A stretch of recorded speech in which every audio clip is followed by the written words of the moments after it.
in essence, the airports are not functional, the seaports are not functional. And then even if you got it in, there's no way to get it out to the people who need it. And so one of the things we're going to have to think about, and we've been talking about, is really the only agency in the U.S. government with the capability to do the sort of heavy lift to deliver these goods and to help create the mechanisms to deliver them out and distribute is the Department of Defense.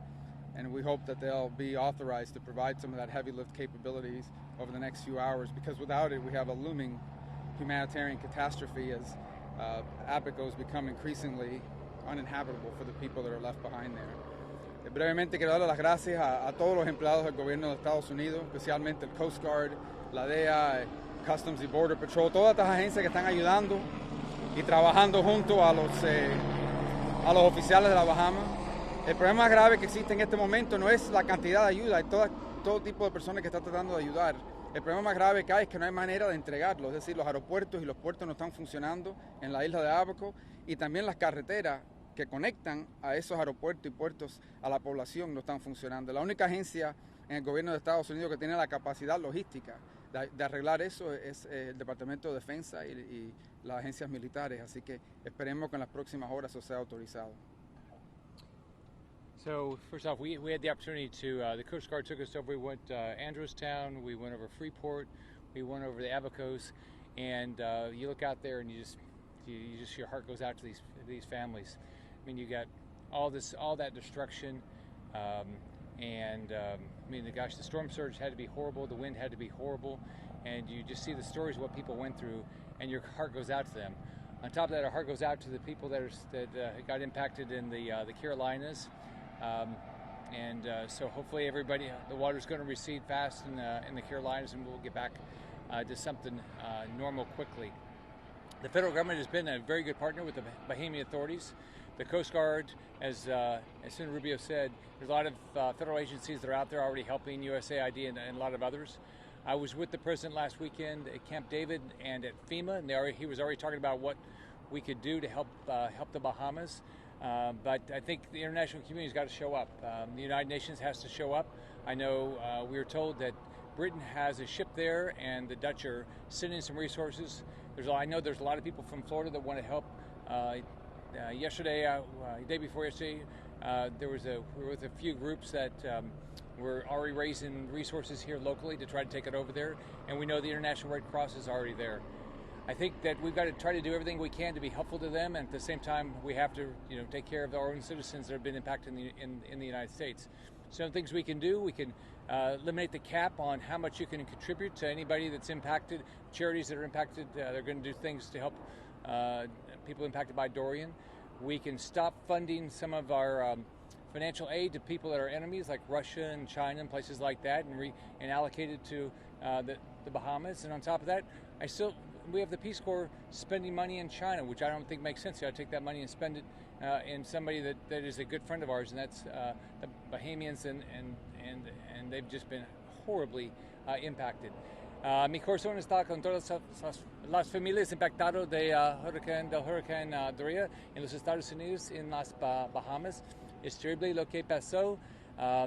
Si los ciudadanos es personas que quieren apoyo a personas impactadas de huracanes, las Floridanas está con la gente de las Bahamas.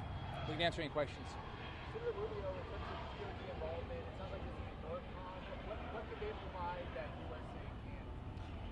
Well, they're the only ones that have the C-17s. They're the only ones that have a large number of C-130s. The Army Corps of Engineers are experts at moving food and medicine and water and logistical support forward in difficult circumstances. It's in fact what had to happen in Puerto Rico.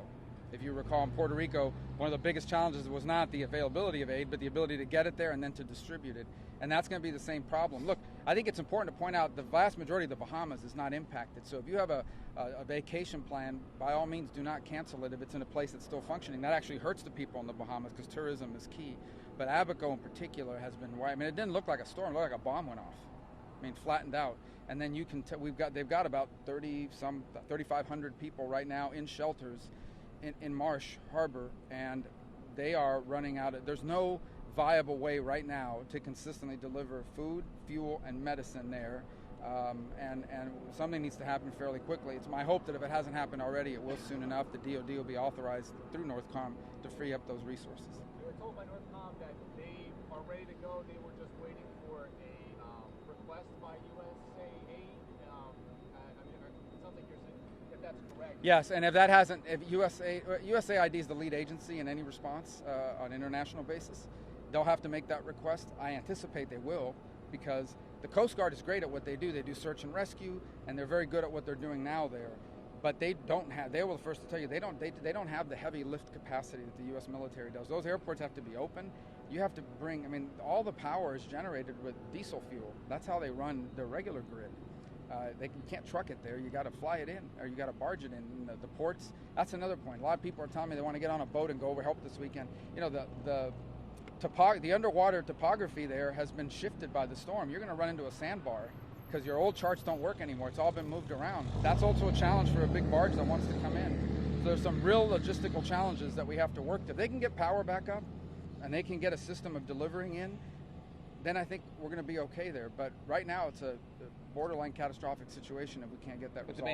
But the Bahamian authorities need to ask USAID and the U.S. government for exactly what they want. I talked to the Prime Minister yesterday, and that's something they're working on.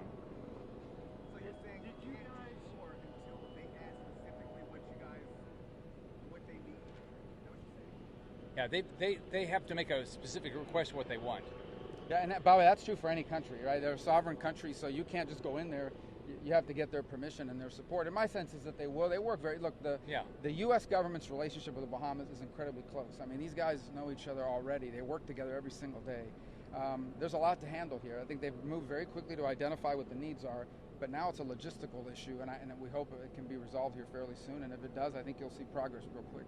Have you heard anything back from the Trump administration on the waiving visa requirements, and also from Governor DeSantis, and also the fact that there is a ship that apparently is supposed to arrive tomorrow with some Bahamian evacuees from Freeport? Have you heard anything about that? I haven't, but we've been gone all day, so it's possible. They've talked to our offices about it. It's not generally hard for a Bahamian to visit the U.S. as is. I think the bigger challenge in terms of expediting is people have lost documents. Like they don't have a driver's license, they can't find their passport. And so really it's about working closely with the Bahamians to identify, verify that people are who they say they are, and allowing them to reunite with family here. I don't anticipate that's going to be an issue. I think the bigger issue is going to be on the paperwork side. And our consul and our embassy there is working closely with the Bahamian government to set up a system for that. But anything back from the Trump administration and then from Governor DeSantis? I haven't heard back from the administration on it, and I haven't spoken. But we've to been the traveling government. all day, so yeah. So it's possible that something happened. But Did you guys touch down this morning? Yes, we did in Androstown. it's where the Coast Guard's basing operations. Yeah. Did you fly with the Coast Guard? Yes. There was a flyover. Did you land? Yes. Where did you land? We landed at the what's the name of the Androstown, which is where the Coast Guard has set up their task force to operate. Out of there. But again, it goes back to the logistical point I made. Right now, the Coast Guard's not on the ground driving around because the roads are deeply impacted. There's no connection in many cases between where you would land an airplane if you could land it. At Marsh Harbor, you can't land yet. Yeah. As an example, and then after This that. is in Grand Bahama too. This is in Grand Bahama. So Grand Bahama, the one thing we did see in Grand Bahama is that's where the oil tower. They had these oil containers that were flooded, and so they overflowed, and so there's some oil. Luckily, I think a they lot of oil, and that's where they provide their energy. So, but I mean, it's different in the Puerto Rico in this regard. But we got to figure out a process to get it in there. The nice thing is everything wasn't impacted. You go back to Puerto Rico, that whole island was impacted. In this case, there's quite a bit of the Bahamas that had very little impact. I mean, there's impact in Freetown, but not horrible impact. All right, thank you.